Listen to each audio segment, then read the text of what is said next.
손흥민 웃었다 토트넘, 맨시티 2에서 1격파, 리그컵 8강 진출 오른쪽 화살표 메뉴와 한판 승부. 대이변이다. 토트넘 호스퍼가 주장 손흥민, 32, 위 결장에도 잉글랜드 프리미어리그, EPL, 거함 맨체스터 시티를 격파했다. 토트넘은 31일 오전 5시 15분, 한국 시간, 영국 런던의 토트넘 호스퍼 스타디움에서 열린 2024에서 2025 시즌 잉글랜드 리그컵, 카라바오컵, 4라운드에서 맨시티에 2에서 1로 이겼다. 홈팀 토트넘은 4-3의 3포메이션을 가동했다. 주장 손흥민은 앙제 포스테코글루 토트넘 감독이 예고한 대로 명단 제외됐다. 티모 베르너, 도미닉 솔랑케, 브레넌 존슨이 3톱을 구성했다. 데얀 클루셉스키, 로드리고 벤탄쿠르, 마타 파페사르가 미드필드에 섰다. 미키판 더 펜, 라두 드라구신, 크리스티안 로메로, 아치 그레이가 포백을 책임졌다. 골문은 굴리에모 비카리오가 지켰다. 맨시티는 4-1-4의 1로 맞섰다. 필포든이 최전방에 서고 마테우스 누네스, 니코 오라일리, 제임스 메가티, 사비뉴가 중원에 포진했다.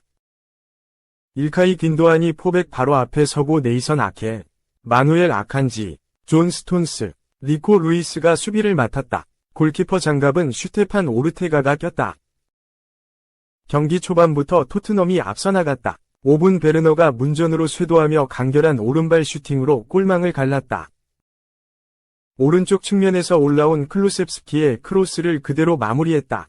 베르너의 올 시즌 1호 골이다. 변수가 생겼다. 토트넘 핵심 수비수 판 더 펜이 전반 12분경 햄스트링 쪽을 붙잡고 쓰러졌다. 벤치에 교체 요청을 직접 했다. 14분 판 더 펜은 눈물을 닦으며 라커룸으로 들어갔다. 데스티니 우도기가 교체 투입됐다. 토트넘이 2골 차로 앞서 나갔다. 26분 코너킥 상황에서 사르가 페널티 박스 밖에서 날카로운 오른발 가마차기로 오른쪽 골문 구석을 갈랐다. 토트넘의 약속된 세트피스가 적중했다. 클루셉스키는 두 번째 도움을 기록했다. 맨시티는 볼 점유율을 높여 토트넘을 압박했다. 깊게 내려선 토트넘 수비는 맨시티의 공격을 막는 데 집중했다. 전반 종료 직전 맨시티가 한 골 따라붙었다. 누네스가 사비뉴의 크로스를 오른발 발리 슈팅으로 득점을 완성했다. 후반 시작과 함께 맨시티는 선수 2명을 교체 투입했다. 마테오 코바치치와 요슈코 그바르디올이 그라운드를 밟고 빈도안과 디아스가 빠졌다. 토트넘은 사르 대신 이브 비수마를 넣었다. 토트넘의 부상 악재가 드리웠다. 23분에는 베르너마저 허벅지 안쪽을 부여잡고 쓰러졌다. 포스테코글루 감독은 마이키 무어와 히샬리송을 교체 투입했다. 베르너와 존슨이 벤치로 들어갔다. 히샬리송의 골 결정력은 여전히 말을 듣질 않았다. 37분 맨시티의 수비 실책이 골키퍼와 1대1 기회로 이어졌지만 슈팅은 속보, 손흥민 훈련 복귀, 에스턴 빌라전 출전 예정. 토트넘은 3일 오후 영국 런던 토트넘 호스퍼 스타디움에서 에스턴 빌라와 2024에서 2025 시즌 잉글랜드 프리미어리그, EPL, 10라운드 홈경기를 치른다. 이 경기를 이틀 앞둔 1일 토트넘 호스퍼 트레이닝 센터에서 경기 전 기자회견을 가졌다. 엔지 포스테코글루 감독이 나섰다. 손흥민이 돌아왔다고 확인했다. 포스테코글루 감독은 손흥민은 오늘 훈련에 참여했다. 내일도 훈련한다면 그는 괜찮을 것이라고 말했다. 이 말은 에스턴 빌라에 나설 수 있음을 뜻한다. 포스테코글루 감독은 경기 출전 가능 여부에 대해 늘 훈련 참가를 언급해왔다.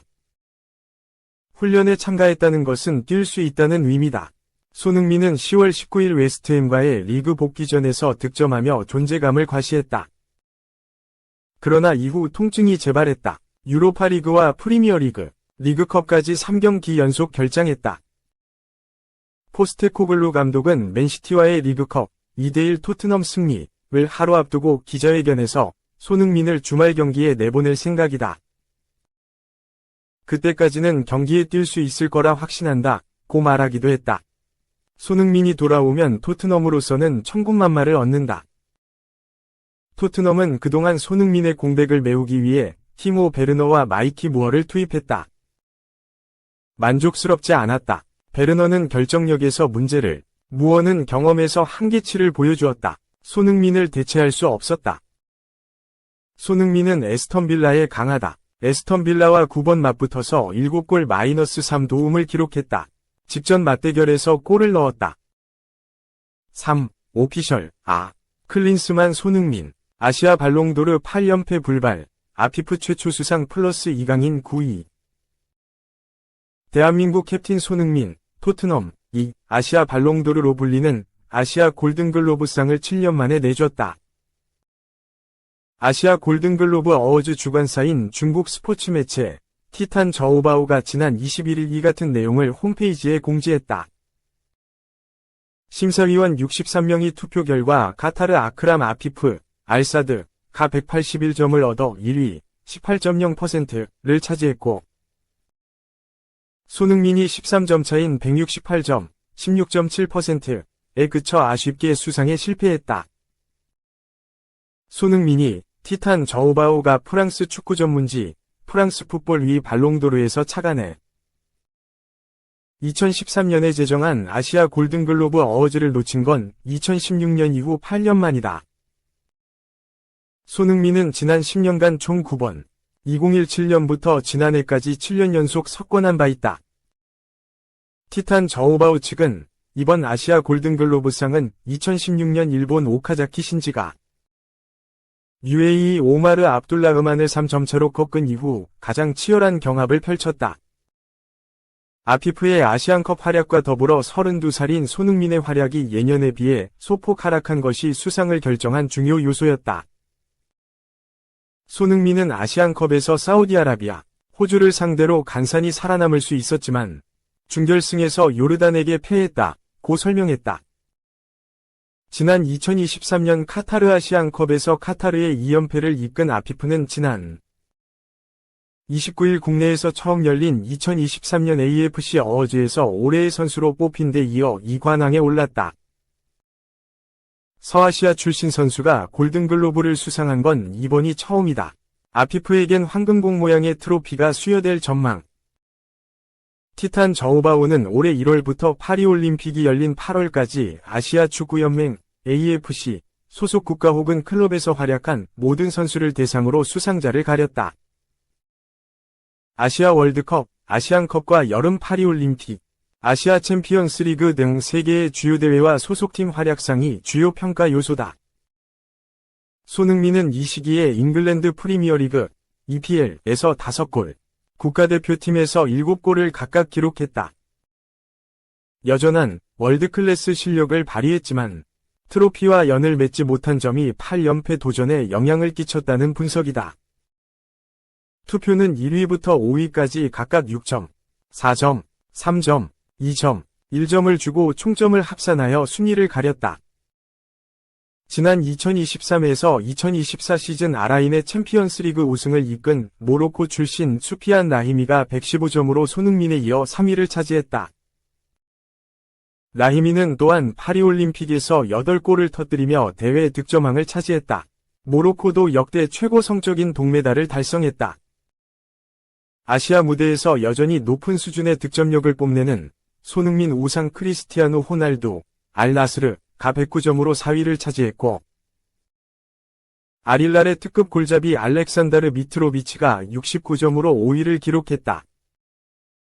파리 생제르맹에서 뛰는 천재 미드필더 이강인은 41점으로 9위에 올라 일본 절친 구보 다케우사 레알 소시에다드 10위보다 높은 순위를 기록했다.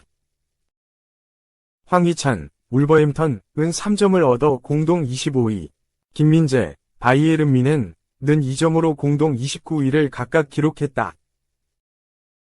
김민재는 지난 2023년엔 손흥민에 이어 2위를 차지했었다.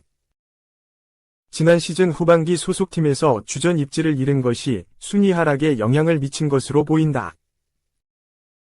4. 이승우는 제가 지도한 최고의 선수 중 한 명이었습니다. 라마시아 감독의 극찬. 2010년대 라마시아를 이끌었던 프랑크 아르티가 감독이 이승우를 극찬했다. 영국 디 애슬레틱에 따르면 아르티가 감독은 31일 한국 시간 매체와의 인터뷰에서 이승우는 내가 지도한 최고의 선수 중 한 명이었다 라고 말한 것으로 전해졌다. 1998년생의 공격수 이승우는 대한민국과 바르셀로나가 기대하던 초특급 유망주였다. 대동초등학교 소속으로 참가한 단원 네이션스컵에서 12골을 기록하며 득점왕을 차지한 그는 2011년 스페인으로 넘어가 바르셀로나 유소년팀과 계약을 맺으며 유럽 무대를 밟았다. 활약은 압도적이었다. 또래 선수들보다 월등히 빠른 속도와 드리블 능력으로 월반을 거듭한 그는 인판틸, 카다테, 후베닐 등 구단 아카데미 시스템을 단계적으로 거치며 가파른 성장세를 보였다. 이와 동시에 첼시, 맨체스터 시티 등 유럽 유수의 빅클럽들로부터 러브콜을 받으며 자신의 주가를 높였다. 그러나 2015년을 기점으로 그라운드에서 자취를 감췄다. 18세 이하 선수들의 이적을 막는 국제축구연맹 FIFA 위 규정 때문. 18세가 된 2016년이 돼서야 징계가 해제된 이승우는 바르셀로나 B팀을 거치며 1군 무대에 대한 꿈을 키웠으나 실패했고 결국 출전 기회를 얻기 위해 이탈리아 엘라스 베로나로 이적했다. 유럽 무대를 거쳐 국내로 돌아온 이승우. 2010년대 라마시아를 이끌었던 아르티 감독은 여전히 이승우의 압도적인 재능을 기억하고 있었다. 매체에 따르면 아르티 감독은 이승우와 같은 시기에 라마시아에서 성장한다니. 올모와 관련된 인터뷰에서 이승우의 등장은 올모나 그의 팀 동료들에게도 쉽지 않았다. 올모는 본래 센터 포워드 포지션에서 뛰었으나 이승우가 등장한 이후 좌우 측면으로 포지션을 변경했다.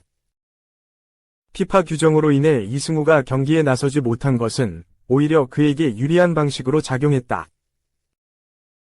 그는 본래 포지션으로 돌아와 훌륭한 한 해를 보냈다 라고 말한 것으로 드러났다.